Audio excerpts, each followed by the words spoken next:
शिवाजी महाराज की, छत्रपती शिवाजी महाराज की, धर्मवीर छत्रपती संभाजी महाराज की जय भवानी,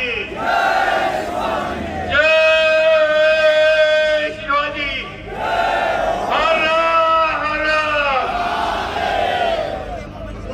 आज या आपल्या पवित्र शिवतीर्थावर आपले नगरसेवक बाळासाहेब खंडारे आणि त्यांच्या सर्व मित्र परिवाराच्या वतीनं आज हा माझ्यासाठी अभिषेक चिंतन सोहळा माझ्या वाढदिवसाच्या निमित्ताने इथं ठेवण्यात आला। एवढ्या मोठ्या संख्येनं स्टेजवर आणि समोर सुद्धा उपस्थित असलेले माझे सर्व सातारा आणि जिल्ह्यातून सुद्धा आलेले माझे सर्व तरुण मित्र, सगळ्यांचं मी मनापासून आभार मानतो। आणि बाळासाहेबांनी जे सांगितलं की खऱ्या अर्थानं तुमच्या आमच्यावर जर कुणाचा आशीर्वाद असला तर तो छत्रपती शिवाजी महाराजांचा आशीर्वाद आहे। आज त्यांच्यामुळं हा महाराष्ट्र आणि या महाराष्ट्रातला मराठी माणूस ताटमानेनं उभा आहे हे आपण लक्षात ठेवलं पाहिजे।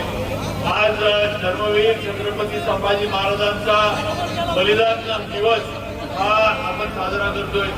आज आता 12 वाजून गेले।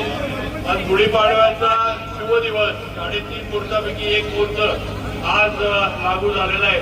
त्यामुळं सगळ्यांना हिंदू नवीन वर्षाच्या मनापासून शुभेच्छा देतो आणि या सदिच्छा शुभेच्छा बाळासाहेबांना मला दिल्या।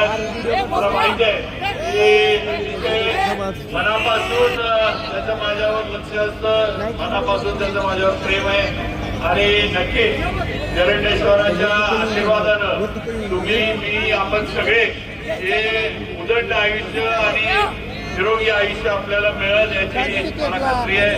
परत एकदा बाळासाहेबांचं आणि सर्वांचं आणि तुमचं सगळ्यांचं आज एवढ्या मोठ्या संख्येनं उपस्थित राहिला त्याबद्दल मनापासून आभार मानतो। आजच प्रेम राहू दे। आज तुमच्या आशीर्वादानं या महाराष्ट्रामध्ये तुम्ही मला निवडून दिलं।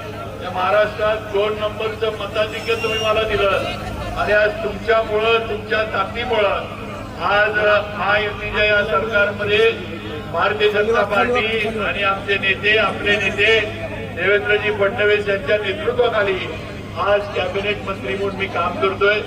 जरी मी मंत्री झालो असतो, आता मी प्रतीक मोदींच्या मॅचेस येत होतो, तिथं सुद्धा सांगितलं आणि तिथं सुद्धा सांगतो की मंत्री हे महाराष्ट्रासाठी आहे।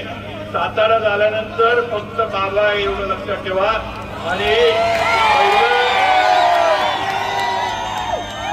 सातारा झाल्यानंतर पहिला सातारा, पहिला आपण सातारकर आणि मग काय असेल ते लवाजमा जो असेल तो नंतर।